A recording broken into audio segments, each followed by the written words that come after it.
Excellent. Her eyes narrowed in suspicion for a moment. There won't be any dancing, will there? In the park? No, I don't think so. There, that one had even been true. Good, you may go, and see that you don't return before 2 p.m. I don't want to see you near the house before then.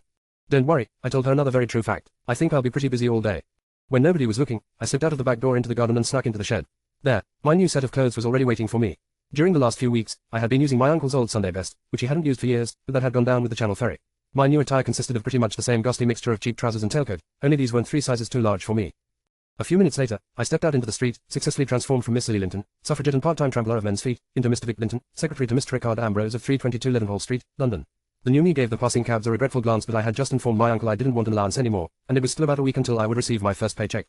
So this wasn't the time for luxuries. Straightening my shoulders, I started marching towards my goal, my feet already aching. Not as much as they will be once he is through with you. The thought came out of nowhere, like an adder in the grass.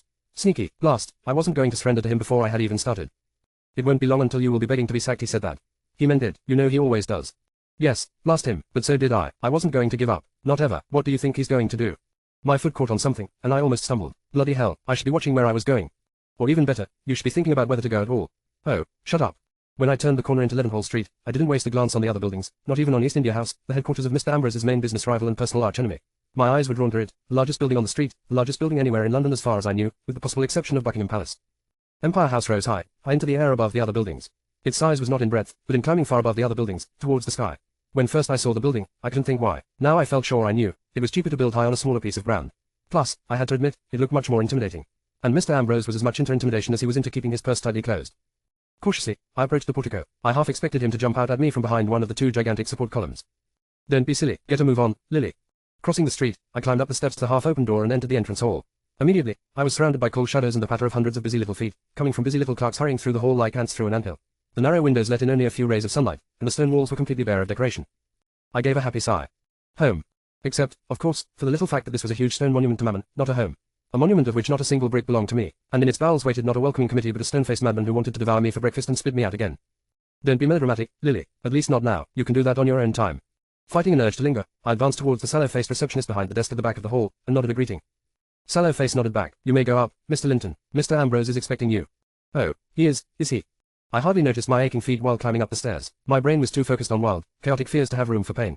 Blast, blast, blast. He's going to try to get rid of you again. My feet touched the 3rd landing. I hurried on without pausing. Yes, he is, but what can he do? Make you carry more files than before. 4th landing, 5th, outside, the bell of St. Paul's Cathedral started to strike the hour. What can he do? Did you really have to ask yourself the question? Now I bloody can stop imagining. 6th landing, just one more. 7th, panting, I stumbled into the narrow hallway with doors leading off to either side that was the gateway to Mr. Ambrose's inner sanctum. At the end of the hallway, Mr. Stone, an astonishingly nice and unassuming man for someone working so closely with Mr. Ambrose, sat at his desk, guarding the entrance like a timid Cerberus. And behind Mr. Stone, a door. The door. I started forward, the only sensible thing to do, but why the heck was I moving on tiptoes? Hello, Mr. Stone.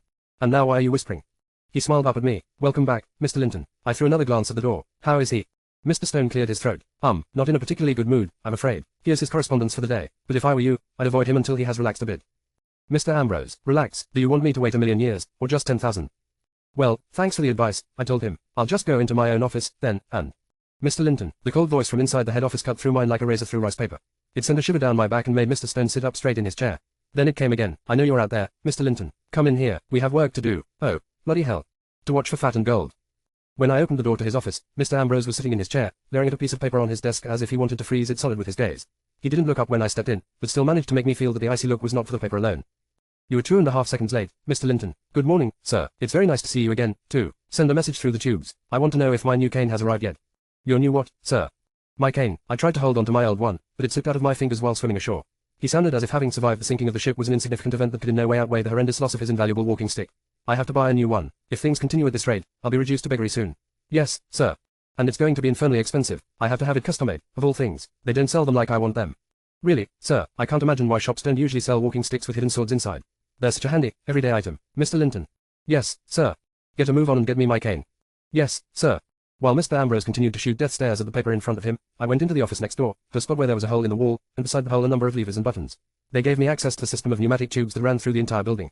Shove a small cylinder with a message into one of the tubes and push the right buttons, and it would pop out at almost any place in the building, saving Mr. Ambrose a lot of valuable time and my leg muscles from eternal cramp. Dear sallow face, my hand stopped writing, hovering over the little bit of paper. I probably shouldn't address him like that. He might be offended. Men were funny that way. But I had such bloody difficulties remembering the man's name. What was it again? Parsnips. Pumpkin. No, Pearson. That was it. Pearson. Dear Mr. Pearson. Mr. Ambrose has requested. I halted again, then I crossed out, requested, and wrote, ordered, instead. Dear Mr. Pearson. Mr. Ambrose has ordered me to inquire with you if his custom-made walking stick has already arrived. You know, the one with the big sticker inside. Yours truly. Mr. Victor Linton. The answer came back quickly and efficiently, Mr. Linton. No. Yours. Pearson. Apparently the good Mr. Pearson had embraced wholeheartedly Mr. Ambrose's policy on quick and efficient communication in the workplace. Returning to Mr. Ambrose's office, I handed him the slip of paper. Here, sir, as requested, sir. He threw a glance at the paper. He didn't curse. Curses were a waste of valuable breath, after all, but the way in which his little finger twitched spoke volumes. Ones with lots of dirty words inside. I can't go without some protection, he growled. Not there, who knows what they might get up to. Shoving his chair back abruptly, he rose from his desk and marched out of his office into mine. A moment later I heard the rustling of keys and knew what he was doing. What the bloody hell does he want in the safe? No, not that, I heard him murmur to clanking and thudding. Not that either, and that's not right at all. Yes. Seconds later he re-entered his office, and he had found what he'd been looking for. My eyes went wide. It was a massive wooden cudgel, painted lines drawn around the top, and the image of a very determined, very ugly demon's face carved into it. What the hell is that? I blurted out before I could control myself. He gave me a look, one of those looks. Sir, I added hurriedly.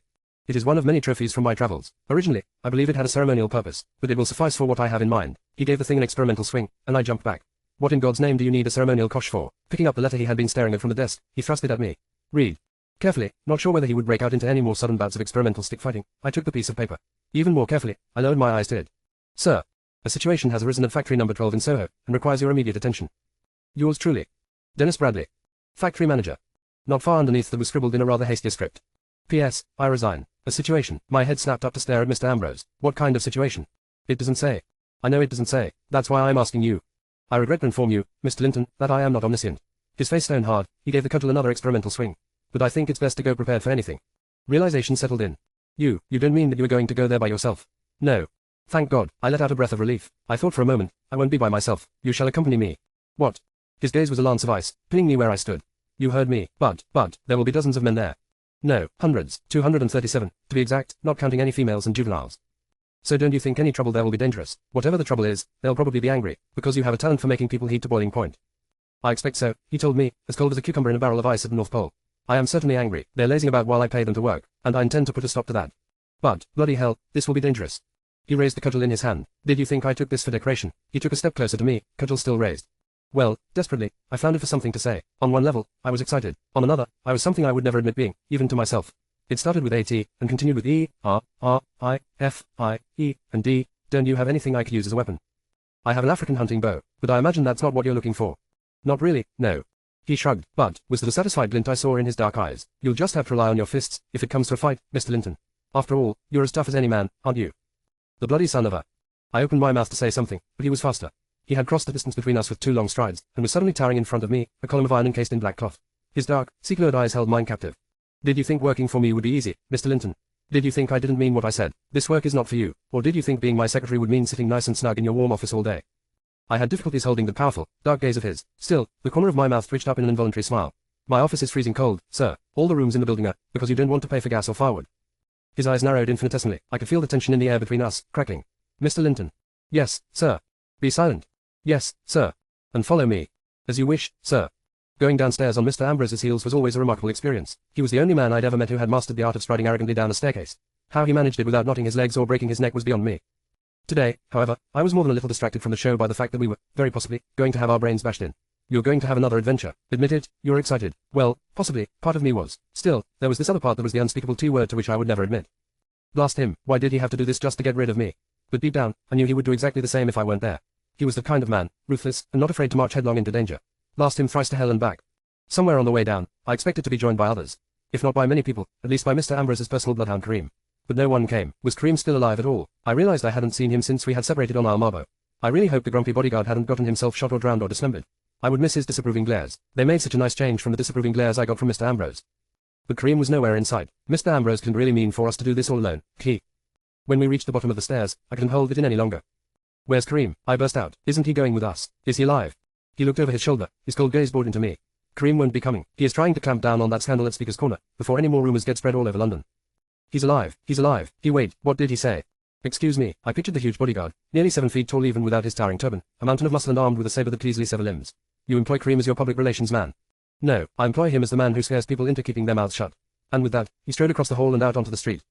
Outside, I stopped to wait for a carriage. Mr. Ambrose, however, strode off down the street. After a moment, I hurried after him. Wait, where's the cab? Do you honestly think I would waste money on that? What, you mean we'll have to walk all the way? Without turning back to me, he waved a dismissive hand. It's not far, and with the streets as crowded as they are we'll be faster on foot in any case. After about 20 minutes of brisk, silent marching, it had started to sink in that Richard Ambrose and I had very different ideas of the meaning of the words, not far. My feet hurt worse than after hours of dancing, but I trudged on without complaint. You probably should be grateful he didn't make you walk back all the way from Dover. Well, maybe so, but at the moment, gratitude was at the bottom of my things to feel list. Around us, the city slowly changed. Men's and women's clothes grew shabbier. Fancy carriages were replaced by carts and wagons full of goods. Then, the goods became fewer and fewer, and after another few minutes there weren't even empty carts anymore. The smoke in the air grew thicker, and so did the crowds of people. Finally, we stepped into a street that was lined on both sides with large, flat buildings, their chimneys spewing clouds of black into the air. The high walls around them, some with iron spikes on top, didn't exactly make our surroundings any more inviting.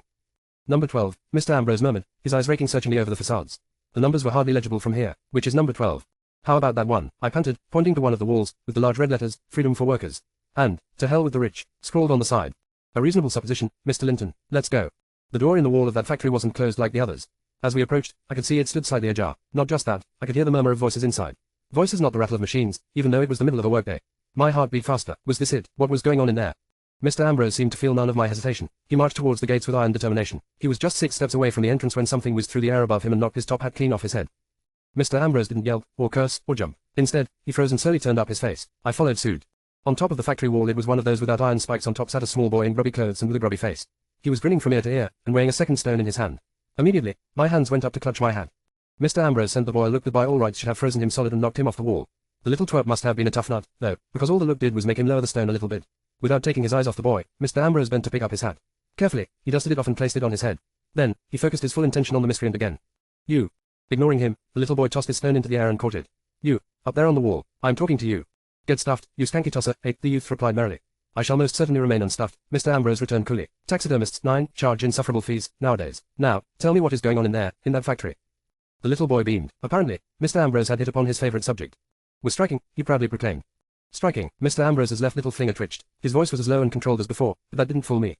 Are you, now? Yes, Gov. We're fighting oppression and exploitation. How fascinating. Oh, yes, it is. We're fighting for our rights, you know, and for the first time really standing up to the bastard who owns this dump. Some rich bugger named Ambrose. He's been making us slave for him for years for a pittance, and in all that time, he never once dared to show his ugly mug. Hair. Covering my mouth with my hands, I sent a prayer to heaven for the little boy who had just damned himself for a fate worse than death. Mr. Ambrose cocked his head, narrowing his eyes. So you don't know what this Ambrose looks like, I assume. The little boy made a dismissive gesture. Ah, those rich buggers in their fancy clothes look all the same.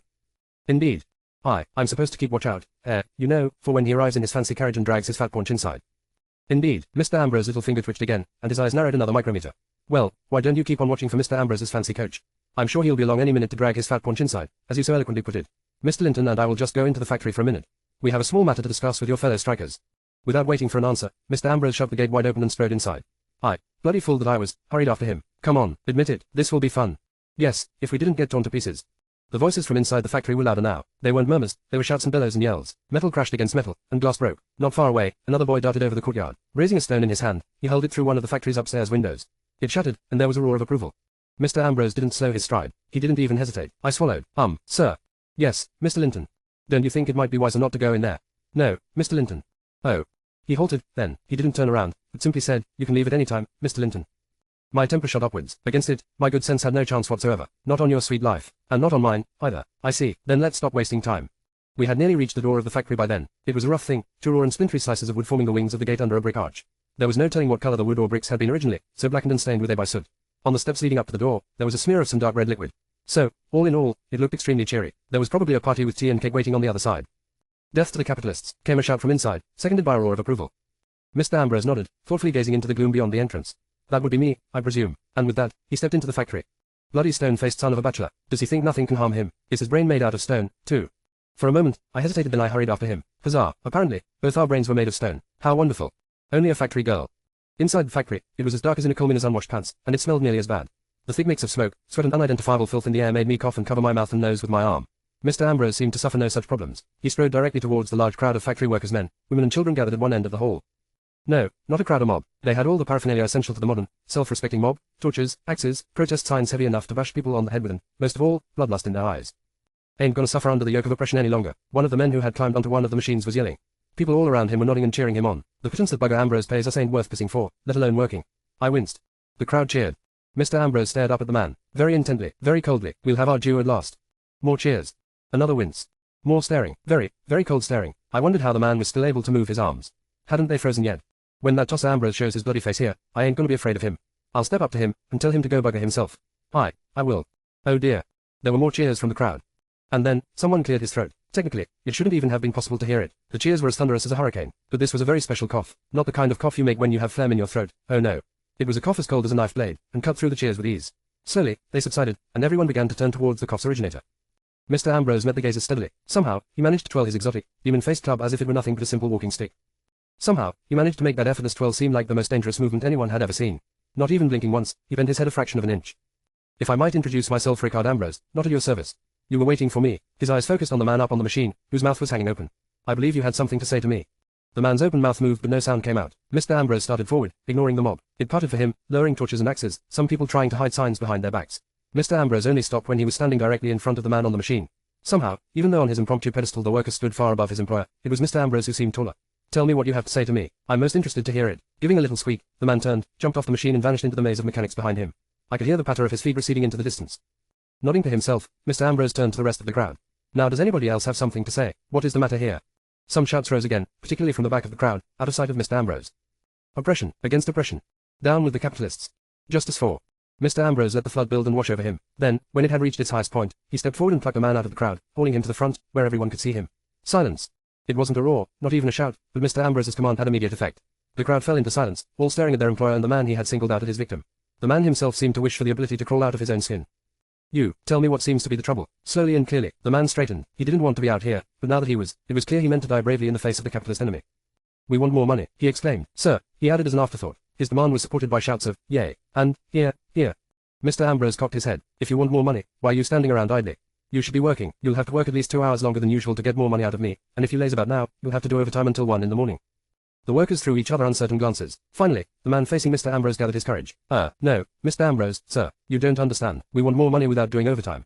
Mr. Ambrose's eyes narrowed infinitesimally. Do I understand you correctly? You want more money without working for it? Color was beginning to rise to the man's cheeks. More people were beginning to lower their signs and hide them away.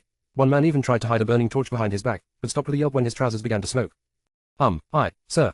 In case you haven't noticed, man, this is a factory, not a charity. In a factory, you work to earn money. That's what a factory is for. I know, sir. Indeed, Mr. Ambrose clapped his hands. Well, then that problem is solved. Back to work, everyone. Again, the workers threw each other uncertain glances. Several of them actually turned and started back towards the machines. The voice of the man opposite Mr. Ambrose halted them. Stop, everyone, stop, you bloody buggers. You're not supposed to be working. Yes, they are. Actually, Mr. Ambrose contradicted him coolly. No, they aren't. The poor man sounded almost desperate now. This is a strike for our rights, people, and you're just going to let him talk you out of it. Much the more sensible option, Mr. Ambrose pointed out, his dark gaze sweeping over the hesitant crowd. His fingers flexed around the cudgel. You don't want me to have to do more than talk. There, now, he's threatening you. Are you gonna put up with that? Mr. Ambrose's dark eyes returned to the man again, who had one trembling hand raised, pointing at him accusingly. That, he said, his voice as cool as the winter night before a blizzard, was no threat. Trust me, when I threaten you, you'll know for certain. We ain't gonna put up with your threats, you bloody bugger. We're free men, and we haven't your rights. True, you have the right to work, and the right to get fired if you don't. There, the pointing hand jabbed at Mr. Ambrose, as if pointing out the devil. There, that's what we're fighting against. Capitalism, exploitation. We haven't you a right to fair wages. We have a right to shorter work hours. We have a right to protection from. It went on a while, like that. The list of rights workers had was long, apparently. Most of these rights I found very interesting, particularly because Mr. Ambrose had shown no signs of extending these rights to me, or any of the other staff in his office. I wondered whether it might not be a good idea to join the strikers. Then I looked at Mr. Ambrose's face. Probably not. We have a right to going. The man's long list cut off in a garbled choke when Mr. Ambrose's hand shot forward and grabbed him by the collar. The other workers, instead of coming to their companion's aid, retreated a step or two. Listen to me very carefully, Mr. Ambrose said. His voice was low, but perfectly audible in the entire hall. I wish for you to go back to work. If you don't, well. Bending forward, he whispered something into the man's ear. The man's face paled, and his knees nearly buckled under him. Pulling the fellow a little closer towards him, Mr. Ambrose pierced him with lances of ice shooting out of those dark eyes of his. That was a threat. The man nodded jerkily. Yes, sir, I understand, sir. I want you to consider my next question very carefully, man. Think about what I just told you before you answer, and take a good look at me. The lances of ice bored deeper. Now, the question is this, do you really expect to get more money out of me by stopping your work than by going on? No, sir. You're reasonably intelligent, after all. Thank you, sir. Letting go of the man's collar, Mr. Ambrose wiped his hands on his trousers. He didn't take his eyes off the man, and since you are reasonably intelligent, can you tell me what you should do now? Get back to work, sir.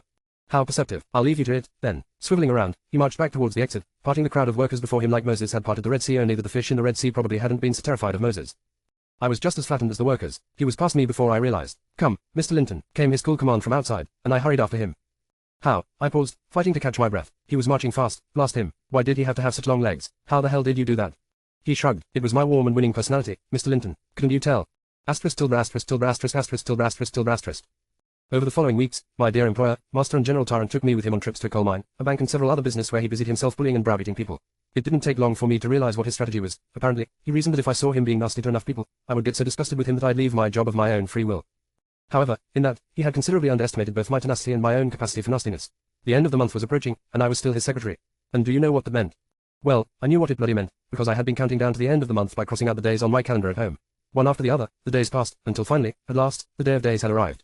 The day more important than the king's coronation. The day more important than Judgment Day itself. Payday.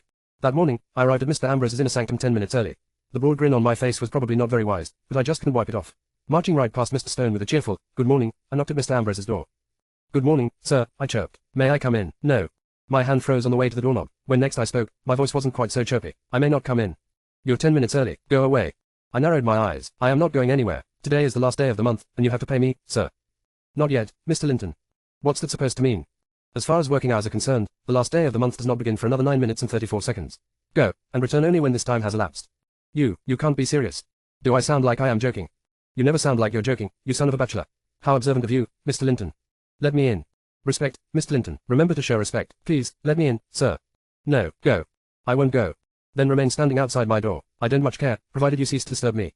"Do you honestly mean I have to stand here for another 9.5 minutes to suit your perverted sense of punctuality?" 9 minutes and 3 seconds now, actually.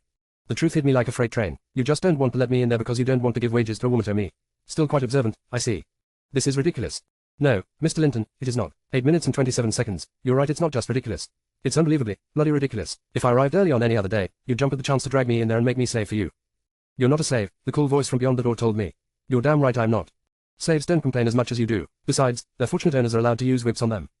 "You bloody bass." My voice failed me. This was too much. I should go and chuck everything. No, that was what he wanted. He wanted to make me angry, to make me quit. I would not. "There's another reason why I'm not your slave," I said, sweetly. "Do you want to hear it?" Silence. A triumphant smile spread across my face. "Unlike a slave," I cooed, "you have to pay me for my work." More silence. That had shown him.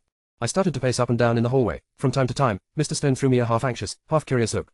Out of the corner of my eye, I saw a check for £2 and 4 shillings sticking out from under his paperweight. Apparently, Mr. Ambrose didn't make quite as much trouble before paying him. Finally, I returned to the door, and knocked. Or maybe, hammered, would be a better word. "Let me in." 4 minutes and 55 seconds. "Let me in, blast you." 4 minutes and 53 seconds. Gah. I resumed my march, my footsteps thudding a bit louder than before. Now and again, I muttered a few curses. If I only had a watch. Well, that's something for you to buy once you have your money, isn't it? Yes, once I had it, which didn't help me much now, did it? When I at last returned to the door, I tried to not use it as a punching bag. Be calm, I told myself. Be calm. He wants to make you angry. Don't give him the satisfaction. "Sir, may I come in now, Mr. Ambrose, sir?" 1 minute 47 seconds. Be calm. Be calm. BC. Oh, to hell with it.